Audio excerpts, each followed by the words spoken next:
আজ সকালে যখন পাখির ঘরে এসে ঢুকলাম, পাখিগুলো খাবার জন্য ছটফট করছিল।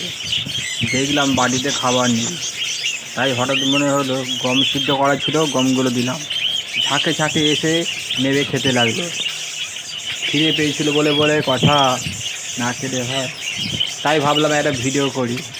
সঙ্গে সঙ্গে ফোনটা নিয়ে এলাম, এসে বন্ধুরা ভিডিও করলাম, বন্ধুদের জন্য বানানো ভিডিও। যদি তোমাদের ভালো লাগে তাই করলাম ভিডিও।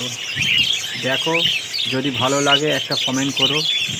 সব তো তোমাদেরই জন্য, এই যে এত ভিডিও করা।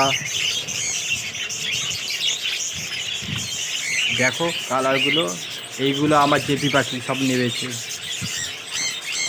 এইগুলো কিছু বাচ্চা আছে, কিছু সেমি অ্যাডাল্ট আছে, সব একসঙ্গে রাখা। যাই হোক, ভিডিওটা করলাম সব বন্ধুদের জন্য ভিডিও করলাম, বলি দেখিয়ে দিই একবার জেপি পাখিগুলো সব বন্ধুদের। অনেকদিন ভিডিও ছাড়া হয়নি। ভালো লাগলে কমেন্ট করো ও লাইক দিও। আর ভিডিওটা যদি ভালো লাগে একটু শেয়ার করে দিও। আর আমার এই পাশে থেকো। নমস্কার।